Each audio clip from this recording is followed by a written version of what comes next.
Bem, bom dia, pessoal. Na aula de hoje, continuando aí a nossa série de apresentações sobre automação residencial, a gente vai falar então sobre automação de condomínios. É um tema bastante importante, bastante atual, porque a gente tem observado, né, nas feiras e também no dia a dia, tem observado aí a utilização de das ferramentas, dos protocolos, de toda a infraestrutura que está disponível hoje, equipamentos, etc., de automação para utilização de automação de condomínios. Então, dentro da automação de condomínios, né, o que a gente tem? A gente tem hoje uma grande tendência de construções de condomínios que não são mais somente os prédios de apartamento com os blocos. Você tem hoje os chamados clubhouses, né, que são áreas bastante grandes e que dentro da área do condomínio, né, essa área fechada que a gente chama de condomínio, você tem inúmeros espaços, né, alguns empreendimentos têm mais, outros menos, mas todos hoje contam com uma estrutura bem maior do que a gente tinha há 20, 30 anos atrás, né, do que era chamado um condomínio. Mesmo esses antigos, né, existe um espaço grande para automação desses condomínios. Mas os motivadores mais atuais, né, é que eu tenho, então, áreas comuns chamadas, por exemplo, de espaço gourmet, o que era antigamente um simples salão de festa, basicamente, que eu tinha dentro de uma área residencial do meu condomínio. Hoje eu trato como espaço gourmet, eu tenho locais lá para maquiagem, para, né, chamado espaço mulher, por exemplo.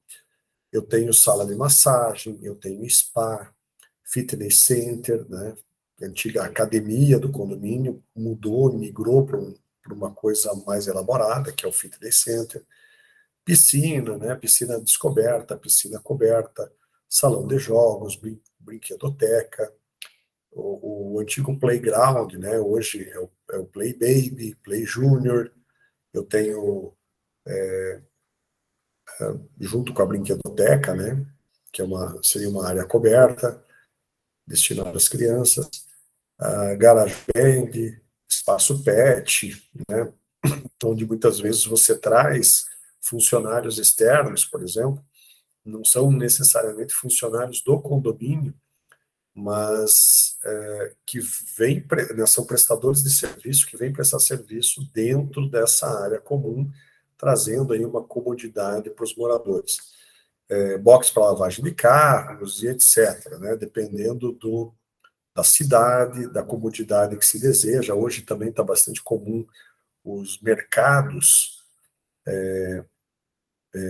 os pequenos mercados, né, mini mercados automatizados, onde os condôminos vão lá, compram, não tem nenhum atendente e você paga automaticamente ali dentro daquela unidade. Tudo isso faz com que exista uma demanda de automação para condomínios. O que é que a gente tem aqui dentro de automação de condomínios? Primeiro, né, começando do mais básico, acionamento remoto de cargas, por exemplo, iluminação interna dos ambientes, iluminação de paisagismo externo, de área de piscina, de canteiros, de bosques, pistas de caminhada, né? Tudo isso são cargas que eu posso estar automatizando para otimizar e reduzir consumo, principalmente. Bombas de recalque de água, cascatas, chafarizes, climatização, né, é um item extremamente importante, porque o ar-condicionado consome uma quantidade de energia bastante grande, né, é digamos assim, que é principal ponto de consumo, a principal carga que demanda energia dessas unidades é a climatização, os aparelhos de ar-condicionado. Eu posso estar utilizando automação para persianas, cortinas, aquecimento de piscina, e tudo aquilo que a gente viu em sistemas de automação, lá no começo, aplicado para ambientes residenciais, eu posso estar aplicando para condomínios. O que é o objetivo? É principalmente a redução do consumo de energia através do monitoramento remoto, né, por sensores ou por câmeras. E o objetivo final, obviamente, é a redução dos custos associados né, à energia elétrica, principalmente dentro dessas áreas.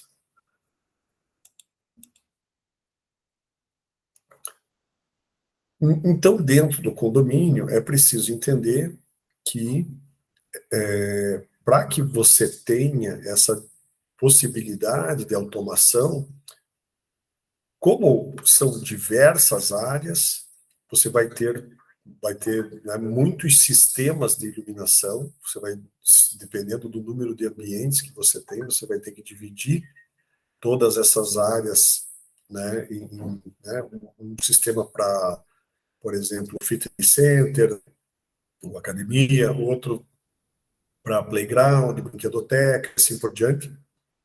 Então você começa a ter necessidade de painéis de automação ou um grande painel centralizado, depende muito da estrutura que você quer ter, mas você pode ter um painel único centralizado, controlando todas essas cargas remotamente, e aí você começa a ter, né, necessidade de uma infraestrutura grande de cabeamento a partir deste painel centralizado, ou você pode ter uma estrutura descentralizada, né, que são painéis menores, conectados a um painel principal, que a gente chamaria de mestre, né, seria o meu mestre da automação, conectando aos diversos sistemas de automação, aos diversos painéis que estão descentralizados, né, e entre eles essa infraestrutura de comunicação, que, por exemplo, pode ser por uma fibra ótica, por um cabo de rede,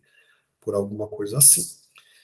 Mas, de alguma forma, então eu preciso deixar espaço, é preciso que, durante a fase do projeto arquitetônico, seja pensado já em um local chamado de sala técnica, que venha a ser o local onde estão instalados os painéis elétricos e de automação. Se for, então, um sistema centralizado, onde eu tenho um painel principal controlando tudo, né, essa sala técnica é onde vai estar o controlador principal e secundário. Os módulos de entradas para pulsadores, pulsadores de iluminação, os módulos de saída on-off, para ligar cargas, né? Pode ser iluminação, cargas liga-desliga, como bombas, etc. E os módulos dimerizáveis. As fontes de tensão e corrente, os equipamentos de comunicação, né, modem, switch, aquilo que a minha infraestrutura necessitar, e outros equipamentos para integração e que permitam o funcionamento do sistema. Então, isso se for um sistema centralizado, eu preciso de uma única sala técnica. Se eu tenho um sistema descentralizado, eu posso ter até uma sala técnica menor, eu vou ter um painel menor, central, digamos assim, que é o meu mestre, mas eu vou precisar de painéis menores, que vão estar distribuídos pelo condomínio todo, né? Às vezes eu tenho vários blocos de apartamentos, né, num tá o salão de festa, a área gourmet, no outro tá. Então, eu posso ter um sistema descentralizado com painéis menores de automação dentro de cada unidade, dentro de cada bloco, né, unidade nesse sentido. Todos ligados ao painel principal. Na portaria, geralmente é onde fica instalado o computador, o PC, para monitoramento de todo o sistema. Aqui a gente tem, na verdade, duas formas hoje de se fazer, quando a gente fala em condomínios. Vamos pegar primeiro esse exemplo, né? Então, eu tenho uma portaria e eu tenho um PC com um porteiro físico, como está mostrando aqui na imagem, e essa pessoa, esse porteiro, ou às vezes são dois porteiros, eles ficam monitorando todo o sistema de CFTV, de circuito fechado de TV, e o meu sistema SCADA, né? Então, o SCADA é um sistema supervisório, que eu posso estar monitorando todo o meu condomínio. E permite, né, esse tipo de sistema permite a intervenção direta do operador sobre as cargas, alarmes, acessos, etc. Aqui do lado esquerdo, eu tenho uma figura mostrando um sistema supervisório de um edifício. Então, eu tenho uma tela, né, com diversos sistemas, onde o operador, que seria um porteiro, mas não mais aquele porteiro sem qualificação, né, de antigamente, desculpa, eu tenho um porteiro hoje muito mais qualificado, e esse porteiro, que é uma pessoa muito mais qualificada, vai estar monitorando as áreas, verificando a entrada e saída de alarmes, por exemplo, verificando as câmeras, né? Ele faz todo o, digamos assim, não o controle, porque o controle quem faz é o sistema, mas ele faz a interface, ele é a pessoa que monitora tudo o que está acontecendo, e se necessário, vai verificar em loco, né, porque, né, determinado ambiente, por exemplo, entrou em falha, ou, né, se eu tenho, por exemplo, um alarme de inundação em algum ambiente, vai alarmar aqui. Eventualmente, ele pode fechar uma válvula de água, alguma coisa, até remotamente, via supervisório. Mas ele vai ter que se deslocar até o local e ver se realmente está inundando, o que, que aconteceu. Então, isso se aplica, né, tem se aplicado a condomínios residenciais grandes, condomínios comerciais também, tem sido muito aplicado, de maneira que você tem um sistema muito seguro, né, com um ganho de uma percepção para o proprietário, para o usuário, apesar de ter um certo custo inicial de implantação, e, e o custo da própria portaria física, né, das pessoas que estão trabalhando ali, mas você tem um ganho de qualidade dentro do teu ambiente, seja comercial, seja residencial. Os acionamentos, então, eles ficam todos locais, né? Desculpa, os acionamentos locais ficam limitados a pulsadores que são instalados em ambientes específicos, por exemplo, dentro desses salões de festa, salas de ginástica, portaria ou outros ambientes, né? A maior parte dos acionamentos é feito remotamente, ou pelo próprio sistema, ou remotamente pela intervenção do operador. Essa é uma das opções. A outra opção que a gente tem observado é a, a não mais existência da pessoa física. Também é é uma tendência que tem acontecido, onde surgiram empresas dedicadas a portarias remotas, e você instala, por exemplo, uma portaria hoje num edifício, e com câmeras, com toda a conexão por internet. Quando alguém chega, por exemplo, na portaria do prédio e toca o interfone não toca lá para um porteiro físico, ele toca aqui numa sala, mas essa sala está, às vezes, até em outro estado, né? Em outra cidade e, eventualmente, em outro estado. Quem está atendendo não é alguém dentro do edifício, é alguém fora que vai fazer essa confirmação com alguém lá dentro. Então, existe toda uma conexão entre o edifício e o ambiente externo. Desculpem. Ou seja, tudo isso através de conexão de internet, né? Não tem outra forma.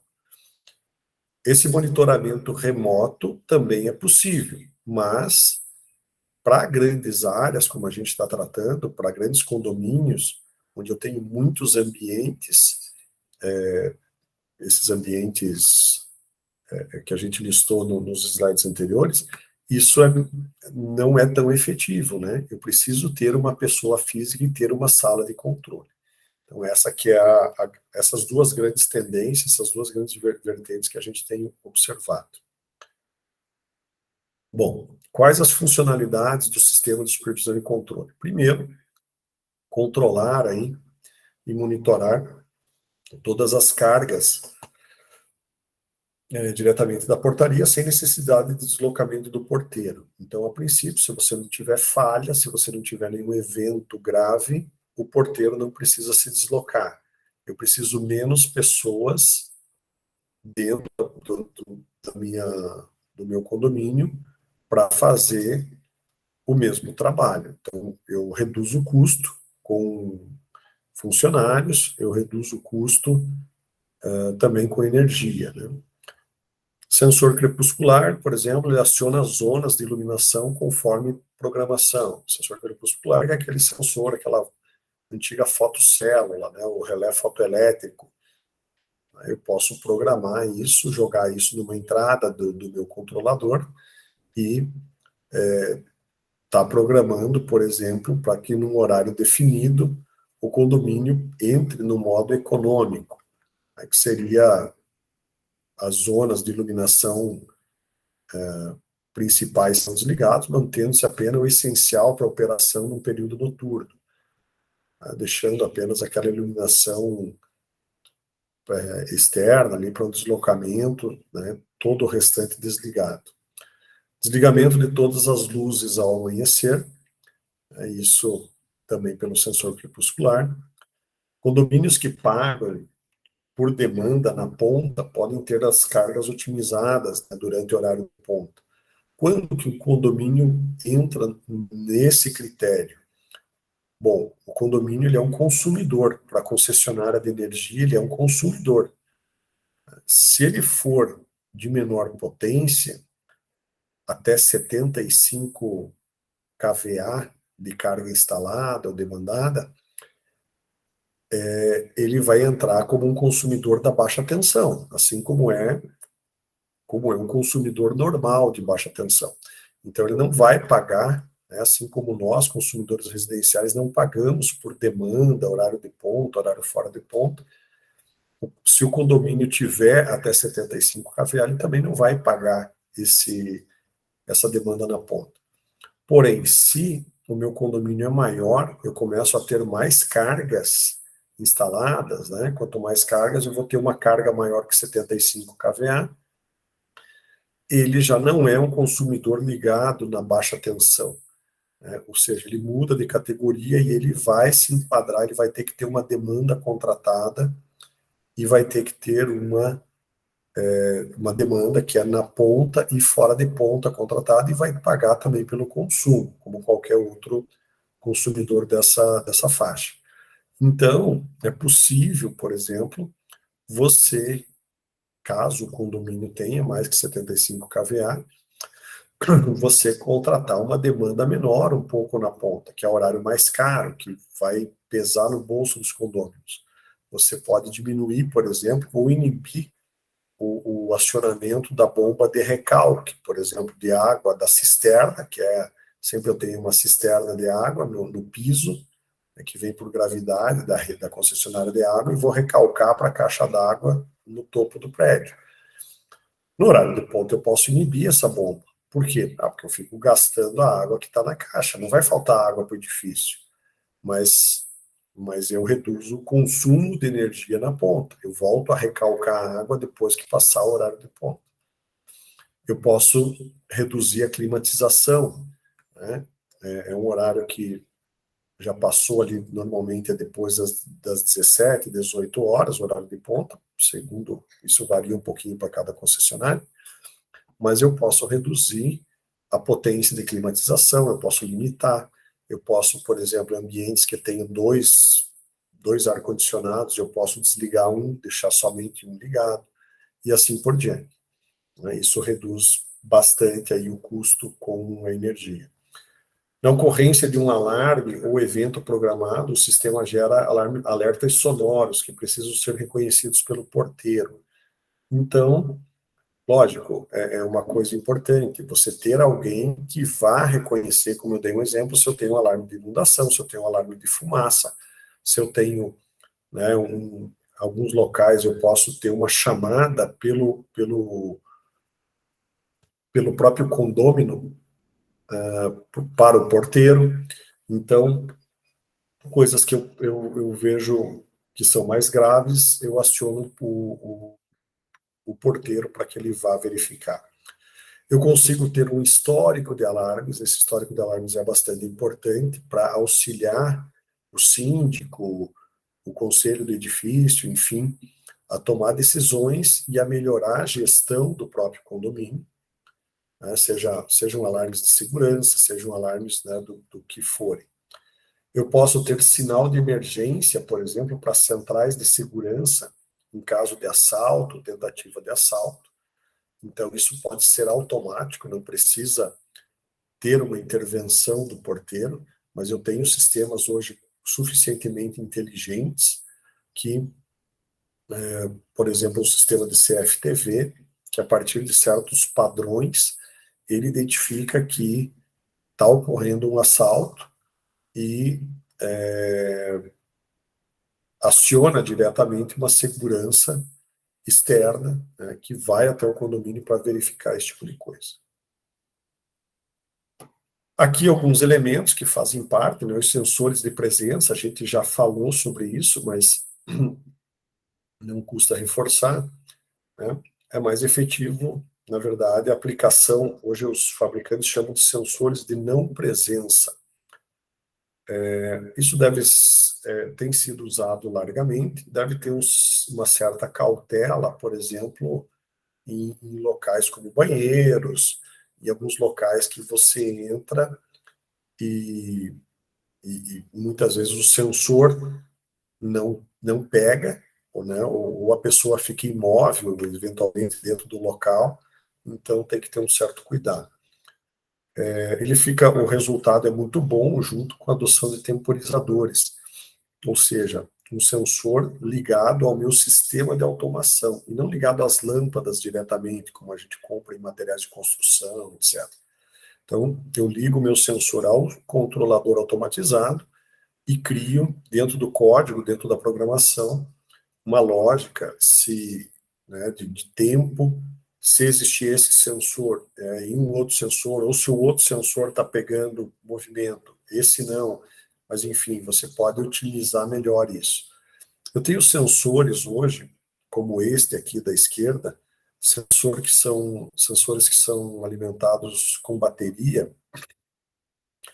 eles até sensores sem fio, dentro do protocolo Zigbee, Z-Wave, dentre outros aí, que ele fica, se vocês lembrarem do Zigbee, por exemplo, ele é aquele elemento passivo da rede Zigbee, que ele não envia mensagens, ele, na verdade, ele participa da rede Zigbee, mas ele fica meio que adormecido durante boa parte do tempo, né? Ele só entra em operação quando ele é chamado. Isso faz a bateria durar muito mais tempo. E sensores como esse aqui, que são multifunção, né? Então, ele é um sensor de temperatura, um sensor de luminosidade, ele pega quantos lux eu tenho no ambiente, ele é um sensor de presença e ele é um sensor de umidade ainda do ambiente. Então, os fabricantes têm, né, incorporado diversas funções aí no mesmo sensor. Então, com o sensor, né, eu consigo tratar vários tipos de coisas no mesmo ambiente. Outra coisa bastante importante, dentro não só dentro do condomínio, mas principalmente dentro de condomínios, de áreas comerciais, é a escolha eficiente de lâmpadas, né? A gente hoje vive um cenário onde a tecnologia LED domina o mercado. E nem se pensa, né, em construir, em fazer um empreendimento e colocar outro tipo de lâmpada que não seja LED, justamente pelo custo da energia associado depois da instalação. Mas mesmo nas LEDs é importante, né, estar atento, quem é o projetista, quem é o engenheiro, estar atento para essa relação de eficiência luminosa em lumens por watt. Eu peguei aqui, por exemplo, uma etiqueta de uma lâmpada com fluxo luminoso de 1.800 lumens e 16 watts, né? Ela tem uma eficiência luminosa de 112 lumens por watt. É muito comum hoje você ir no mercado, no material de construção, e você verificar uma lâmpada, está em promoção, você vê lá, está um pouco mais barato, mas a eficiência é baixa. Por exemplo, eu tenho uma lâmpada de 9, 10 watts, 10 watts, por exemplo, mas com 800 lumens, com 700 lumens. Às vezes eu tenho uma lâmpada do lado que a mesma lâmpada, né, a lâmpada muito parecida, muito similar, ela tem 9 watts, por exemplo, e me dá 1.000 lumens. Então, a eficiência luminosa em lumens por watt é bastante importante. Numa residência, isso até não é tão relevante, porque eu não tenho tanta carga de iluminação. As cargas mais importantes dentro de um ambiente residencial são outras, né? São aparelhos de aquecimento, como chuveiros, como, né, eventualmente outras cargas aí que não é iluminação. Mas num ambiente ou corporativo, né, um ambiente comercial, um ambiente de condomínio, eu passo a ter uma grande carga de iluminação. A quantidade de lâmpadas luminárias é bastante grande. Então, isso se torna bem relevante. A gente conhece aqui, em Curitiba mesmo, né, tem um histórico aqui de shopping centers, por exemplo, que entraram em operação já há alguns anos, mas quando entraram em operação ainda estava na transição do LED, da lâmpada fluorescente, por exemplo, para LED. E o shopping foi construído todo com iluminação de garagens, etc., tudo com lâmpadas fluorescentes. Menos de um ano depois da entrada em operação dessas cargas, dessas lâmpadas, né, fluorescentes, percebeu-se que não valia a pena você manter as lâmpadas. Eu vou esperar queimar, vou esperar a vida útil da lâmpada para ir então trocar por LED. Feita uma conta, chegou-se à conclusão que seria mais vantajoso eu trocar, né, tirar todas as lâmpadas luminárias fluorescentes, que é uma quantidade bastante grande dentro do shopping, embora estivessem novas no começo da vida útil, descartou-se todas essas luminárias, trocando-se por lâmpadas LED, por luminárias LED. Por quê? Porque justamente a eficiência luminosa é muito melhor. Eu coloco uma lâmpada com potência menor e em pouco tempo eu tenho, né, o payback, o custo da energia paga o investimento que eu fiz com a luminária. Outra coisa interessante dentro de condomínios está aqui. Não só condomínio, principalmente condomínios, mas empresas em geral, indústria, onde se quiser aplicar, é um dispositivo para implementação ou de apoio a programas de eficiência energética.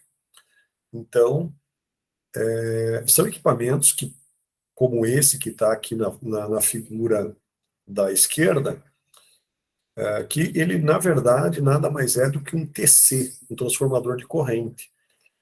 Como é que para quem não lembra, como é que o TC funciona. Se eu passar aqui abrindo, consigo abrir esse elemento vermelho aqui, passo o condutor ou a fase, por exemplo, de um circuito por dentro.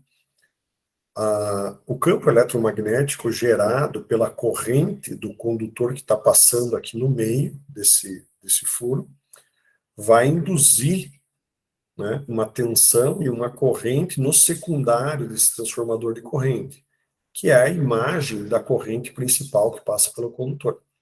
Bom, eu pegando, então, a imagem dessa corrente, no secundário eu vou saber quanto está passando de corrente no circuito principal. Eu jogo isso, então, para um dispositivo e vou ter um software de monitoramento, né? Eu vou estar monitorando a corrente de um circuito principal. Isso é bastante importante para você avaliar alguns. Você não precisa avaliar todos os circuitos, obviamente, mas você pode avaliar os principais circuitos, né? Ou as principais cargas. Por exemplo, eu tenho um quadro de ar-condicionado, que é o item de maior gasto do meu condomínio. Eu quero saber quanto gasta, que horas gasta, como é que é a curva de carga. A partir desses dados, desses relatórios, eu posso otimizar essa utilização das cargas de ar-condicionado. Então, eu tenho softwares hoje, eu deixei um link aqui do YouTube para vocês darem uma olhada, mas é possível monitorar e ter um relatório dessas cargas mais importantes para que eu tome alguma providência com relação ao consumo, à utilização dessas cargas de grande impacto aí no custo do condomínio. Associado a isso, né, os condomínios têm adotado a geração solar, principalmente geração solar fotovoltaica, né, algum outro tipo de geração, mas o que mais hoje tem se aplicado é a geração solar fotovoltaica, né. Eventualmente, né, a gente tem visto geração eólica em alguns prédios, alguns condomínios, mas é menos comum. Pode ser usado, então, nas coberturas, como está mostrando a figura aqui. A cobertura do edifício é uma área comum. Normalmente, se eu não tenho um apartamento de cobertura, né, eu tenho áreas, muitas vezes, de barrilete, caixa d'água, alguma coisa assim. Nessa área é do condomínio e pode ser aplicados aí painéis solares que vão estar ligados à conta do condomínio, ou seja, por consequência, essa energia gerada é para o condomínio, para reduzir a conta de luz do consumidor chamado condomínio. Consequentemente, vai reduzir o custo de energia para todos os condôminos. É lógico, tem que se respeitar as limitações estéticas do edifício para reduzir, para que, né, sejam instalados aí, mas não afete muito a estética. Alguns locais, alguns condomínios, é possível, a gente tem observado, o pessoal que tem coberturas mais baixas, às vezes um prédio de garagem, às vezes algo como a figura aqui ao lado, né, o que era uma garagem, um toldo, né, acaba virando estrutura, né, sendo reformado e virando, além de uma cobertura, ela vira a própria geração solar fotovoltaica. Aí entra num assunto que é bastante interessante, né? Condomínios, então, que têm toda essa preocupação, eles normalmente já nascem com a preocupação de ter uma certificação. O que vem ser uma certificação? A certificação mais conhecida para edifícios é a certificação LEED. Não sei se alguém aí já ouviu falar. Recentemente, Curitiba aqui tem um edifício que fica na Avenida do Batel, que acabou de ganhar acho que faz um mês e pouco agora, saiu a notícia que esse edifício ganhou o mais alto grau de certificação LEED. O que vem ser a certificação LEED? LEED, né, é essa sigla para Leadership in Energy and Environmental Design, né? Ou seja, é um organismo internacional que certifica no mundo inteiro construções que têm um papel importante desde o projeto até a utilização do edifício, que esse edifício é um edifício sustentável, que ele foi construído de maneira sustentável, e que ele busca a conservação de energia, não só energia elétrica, mas todas as formas de energia, e com redução de custo e de maneira ambientalmente correta. Então, o LEED ele é um sistema de certificação que é utilizado em 143 países. Né? Então, ele possui o intuito aí de incentivar essa transformação dos projetos, obra e a operação das edificações, sempre com foco nessa sustentabilidade das atuações dos diversos agentes, tanto do construtor como depois da operação do edifício. Quem confere essas certificações, quem dá essas certificações aqui no Brasil é o GBCB, que é essa Green Building Council Brasil, que é o braço do Green Building Council, que é a ONG internacional criada, né, no passado e veio para o Brasil já em março de 2007 para auxiliar, então, no desenvolvimento da indústria da construção sustentável.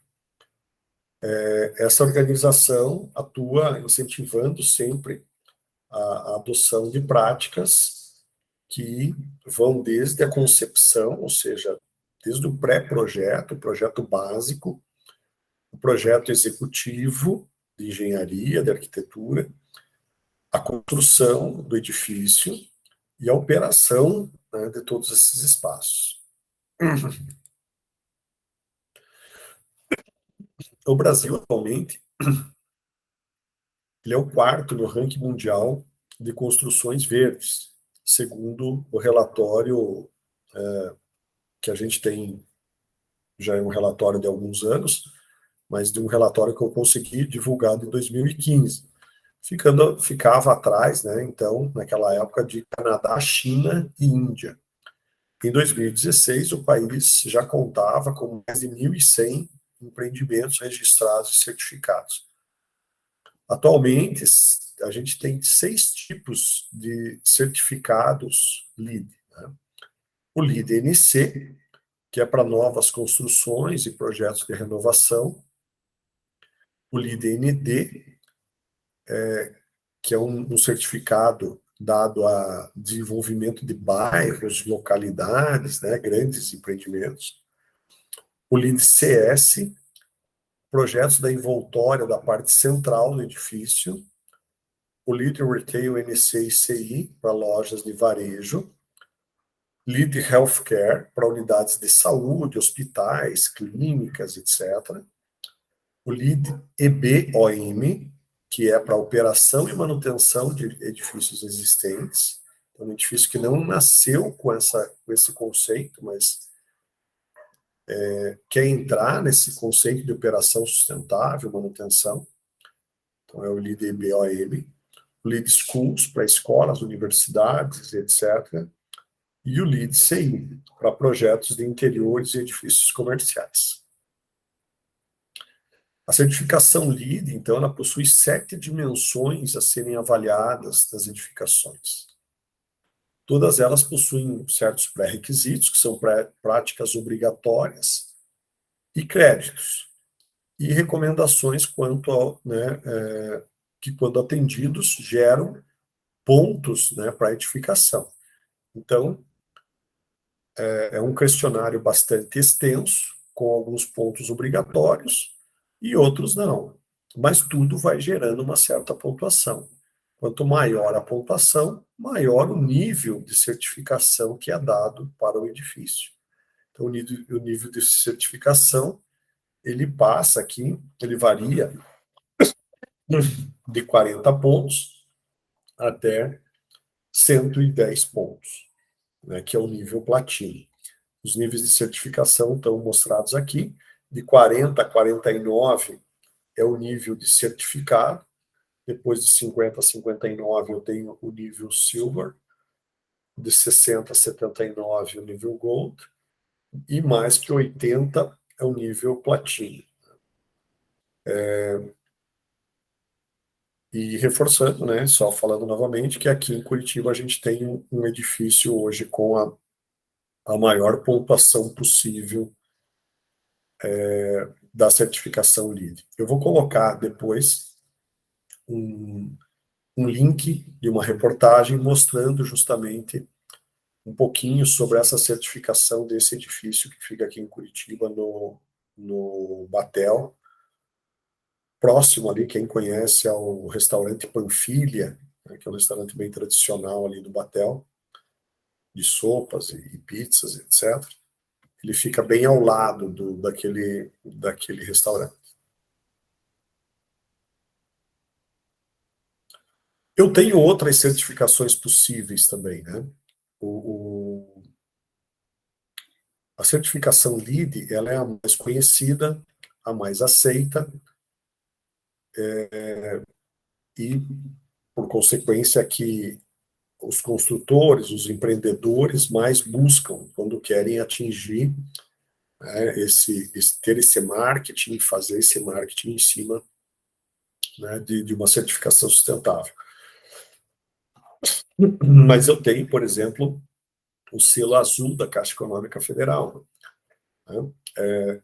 Também é um programa de construções sustentáveis, cuja missão principal é reconhecer aí projetos que adotam soluções eficientes, né, tanto na construção, no uso, na ocupação e manutenção dos edifícios.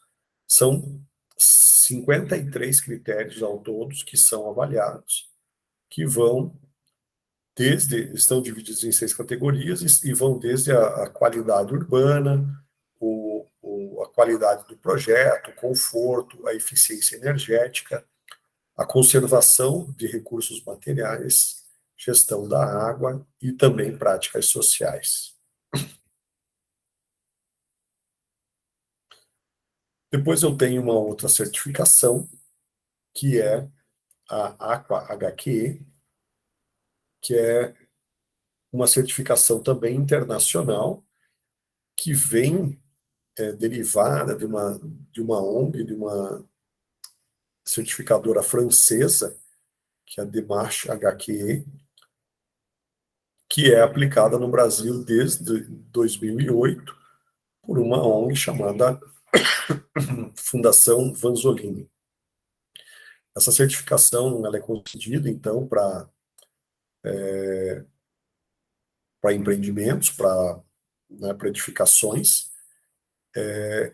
com base em auditorias presenciais, né? Então, eu tenho algum auditor onde o empreendedor da construção deve mostrar que manteve, né, o total controle do projeto em todas as suas fases, desde o programa, né, depois passando pelo projeto, né, o programa seria o pré-projeto, projeto base, o projeto, a realização da obra e depois a operação, né, o uso, manutenção e uso de recursos energéticos, água, reaproveitamento de resíduos e por aí vai. Eu tenho ainda o selo Procel Edifica. Esse selo Procel a gente conhece para equipamentos como geladeira, máquina de lavar, a eficiência de equipamentos elétricos. Ele é muito comum, mas também passou a ser aplicado para veículos, né, para carros, veículos automotores. Ele me traz aqui, com base nas letras, a maior ou menor eficiência de um carro, de um equipamento.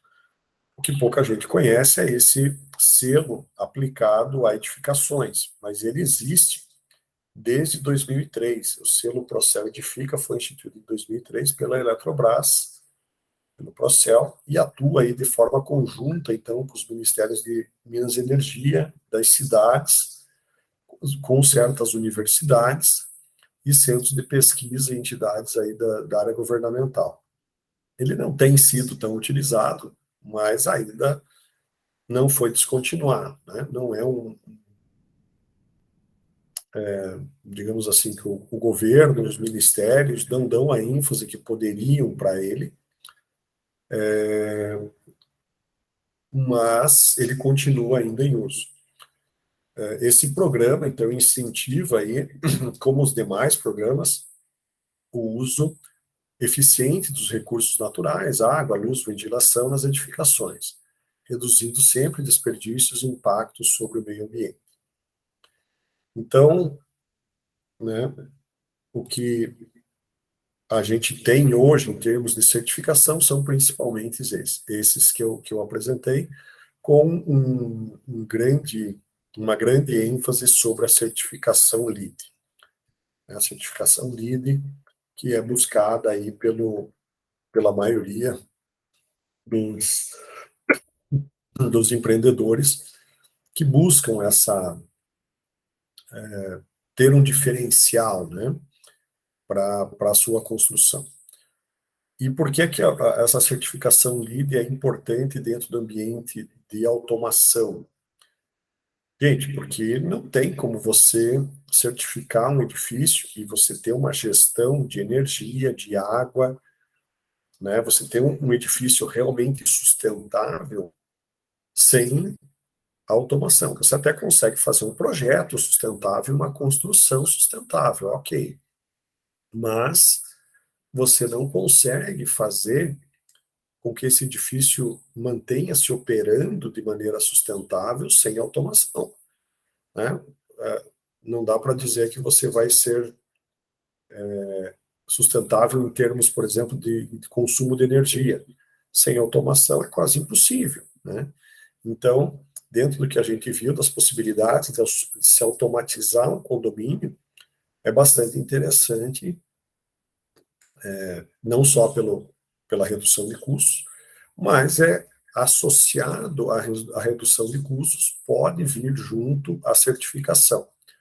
Ou, se o empreendedor tem necessidade ou quer ter essa certificação, traz junto a necessidade de se automatizar essas cargas aí dentro do condomínio. Ok, gente? Aqui a gente termina essa parte da automação de condomínios.